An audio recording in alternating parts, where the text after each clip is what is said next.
জুলাই আগস্টের গণহত্যার ঘটনায় মানবতাবিরোধী অপরাধের অভিযোগে দায়ের করা 2 মামলায় শেখ হাসিনা ও ওবায়দুল কাদের সহ 46 জনের বিরুদ্ধে তদন্ত 1 মাসের মধ্যে শেষ করার নির্দেশ দিয়েছে আন্তর্জাতিক অপরাধ ট্রাইব্যুনাল। তদন্ত শেষে আগামী 17 ডিসেম্বর প্রতিবেদন দাখিল করতে বলা হয়েছে। এছাড়া আদালতে উপস্থাপন করা 13 জনকে ট্রাইব্যুনালের মামলায় গ্রেপ্তার দেখিয়ে কারাগারে আটক রাখতে নির্দেশ দেওয়া হয়েছে। ট্রাইব্যুনালের চেয়ারম্যান বিচারপতি গোলাম মুর্তজা মজুমদারের নেতৃত্বে 3 সদস্যের আন্তর্জাতিক অপরাধ ট্রাইব্যুনাল এই আদেশ দেন। এর আগে সকাল 10টায় 13 অভিযুক্তকে প্রিজন ভ্যানে করে ট্রাইব্যুনালে নিয়ে যাওয়া হয়। অন্য একটি মামলায় রিমান্ডে থাকায় সাবেক মন্ত্রী আব্দুর রাজ্জাককে এদিন ট্রাইব্যুনালে হাজির করা হয়নি। বাকি যাদের হাজির করা হয়েছে তারা হলেন সাবেক মন্ত্রী আনিসুল হক, ফারুক খান, দীপু মনি, রাশেদ খান মেনন, হাসানুল হক ইনু, শাহজাহান খান, জুনায়েদ আহমেদ পলক, সালমান এফ রহমান, তৌফিক ইলাহি চৌধুরী, কামাল আহমেদ মজুমদার, গোলাম দস্তগীর গাজী, অবসরপ্রাপ্ত বিচারপতি শামসুদ্দিন চৌধুরীর মানিক ও সাবেক স্বরাষ্ট্র সচিব জাহাঙ্গীর আলম।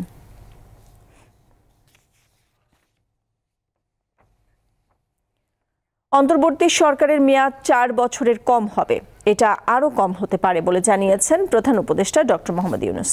কাতার ভিত্তিক সম্প্রচার মাধ্যম আল জাজিরাকে দেয়া এক সাক্ষাৎকারে একথা বলেন তিনি। সম্প্রতি আজারবাইজানের রাজধানী বাকুতে অনুষ্ঠিত জাতিসংঘের জলবায়ু সম্মেলনের ফাঁকে এই সাক্ষাৎকার দেন ডক্টর ইউনূস। রোববার এই সাক্ষাৎকার সম্প্রচার করে আল জাজিরা। চলমান সংস্কার কার্যক্রম নিয়ে প্রধান উপদেষ্টা বলেন, পুরো সরকার ব্যবস্থা সংস্কার হবে। এ লক্ষ্যে বিভিন্ন সংস্কার কমিশন করার কথা তুলে ধরে তিনি বলেন, দুটো প্রক্রিয়া একসঙ্গে চলছে, নির্বাচনের প্রস্তুতি এবং সব সংস্কার শেষ করার প্রস্তুতি। জাতির উদ্দেশ্যে প্রধান উপদেষ্টার ভাষণে আশাহত হয়েছে বিএনপি। একথা উল্লেখ করে দলটির মহাসচিব মির্জা ফখরুল ইসলাম আলমগীর বলেন, অন্তর্বর্তী সরকার নির্বাচিত নয়, তাদের ম্যান্ডেট নেই, তাই যৌক্তিক সময়ে সংস্কার শেষ করে নির্বাচন দিতে হবে, অন্যথায় জনমনে ভ্রান্ত ধারণা তৈরি হতে পারে। রাজধানীতে জাতীয় প্রেস ক্লাবে মাওলানা আব্দুল হামিদ খান ভাসানীর মৃত্যুবার্ষিকীর আলোচনা সভায় এসব কথা বলেন মির্জা ফখরুল। গত 1.5 দশকের গণতান্ত্রিক আন্দোলনকে পূর্ণতা দেওয়ার জন্য বিএনপির মহাসচিব এ সময় শিক্ষার্থীদের কর্মকাণ্ডের প্রশংসা ও কৃতজ্ঞতা প্রকাশ করেন। কালকে আমাদের প্রধান উপদেষ্টা মহোদয় একটা 100 দিনের পূর্তির বক্তব্য রেখেছে, ভালো হয়েছে, অনেকেই আশান্বিত হয়েছে, আমি একটু আশাহত হয়েছি। আমি আশা করেছিলাম যে প্রধান উপদেষ্টা মহোদয় তার সমস্ত প্রজ্ঞা দিয়ে সমস্যাটা চিহ্নিত করে তিনি নির্বাচনের একটা রূপরেখা দেবেন। আমি কেন বারবার নির্বাচনের কথা বলছি? কারণ নির্বাচন দিলে আমার অর্ধেক সমস্যার সমাধান হয়ে যায়। বিএনপি ক্ষমতায় যাক না যাক, দ্যাট ইজ ইম্যাটেরিয়াল। কিন্তু আজকে যারা বাংলাদেশে ক্ষতি করতে চাচ্ছে, যারা বাংলাদেশের স্থিতিশীলতা নষ্ট করতে চাচ্ছে, বাংলাদেশকে যারা সংঘাতের মধ্যে জড়িয়ে যাচ্ছে, তারা তখন পিছিয়ে যেতে বাধ্য হবে, কারণ ওই সরকারের পিছনে জনগণের সমর্থন থাকবে। রাজধানীর মহাখালীতে সড়ক অবরোধ করে বিক্ষোভ করছেন তিতুমীর কলেজের শিক্ষার্থীরা। দর্শক, এই বিষয়ে আরও বিস্তারিত জানবো, সহকর্মী তানভীর খন্দকার রয়েছেন সেখানে। তানভীর, সড়ক অবরোধ নিয়ে আপনার কাছে কি তথ্য আছে? এবং আমরা যেটা জানতে পেরেছি, দুটোই ট্রেনও আটকে ছিল, সার্বিক বিষয়ে আমাদেরকে জানাবেন।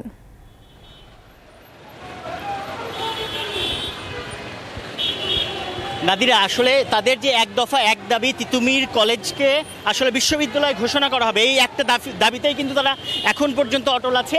এবং সকাল 11টা থেকে এই আন্দোলন যে শুরু হয়েছিল, তারা এই যে মহাখালী যে রেল ক্রসিং যে ছিল সেখানে আসলে অবস্থান নিয়েছিল।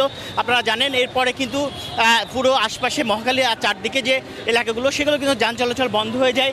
এক ধরনের ভোগান্তি কিন্তু তৈরি হয়, তাদের এই আন্দোলন কিন্তু চলছে। কিন্তু এই কিছুক্ষণ আগে আপনাকে বলবো যে 4টার বাজার ঠিক কয়েক মিনিট আগে আসলে তারা এই আন্দোলন আপাতত আজকের মতো স্থগিত করেছে এবং পরবর্তী ঘোষণা আসলে তারা গণমাধ্যমের সাথে কথা বলবে। তারা এখন তিতুমীর কলেজের দিকে এগিয়ে যাচ্ছে।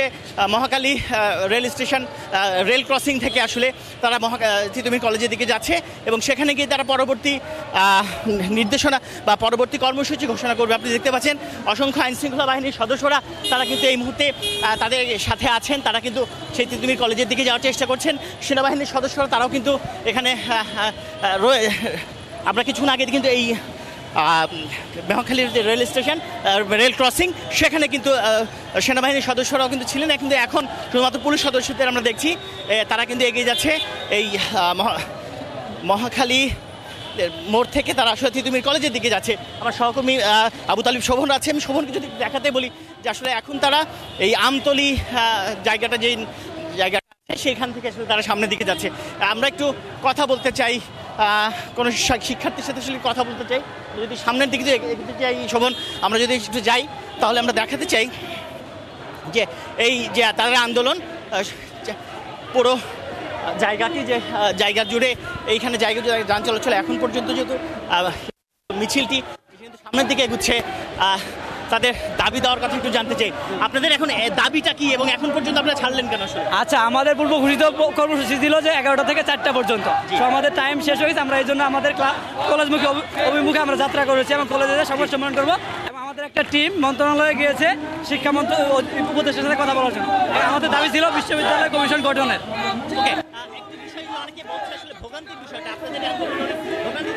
ভোগান্তিটা আমরা এতদিন নীরবভাবে আন্দোলন করেছি, রাস্তায় নামি নাই। রাস্তায় এর আগেও এতক্ষণ ধরে ছিলাম।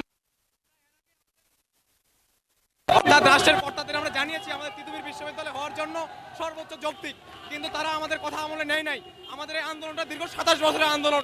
আজকের এই যে আমাদের ছাত্রদের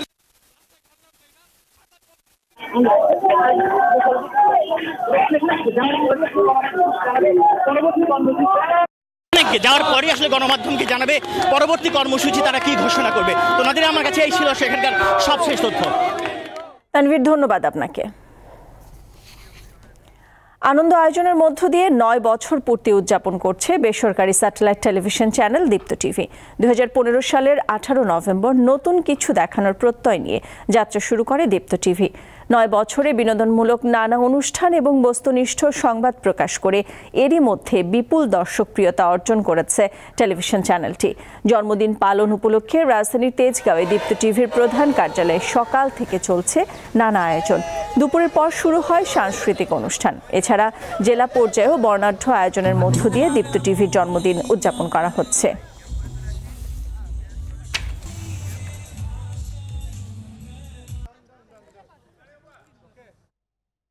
এই ছিল নিউজ আপডেটে। 5টায় দীপ্ত সংবাদ দেখার আমন্ত্রণ রইল। ধন্যবাদ সবাইকে।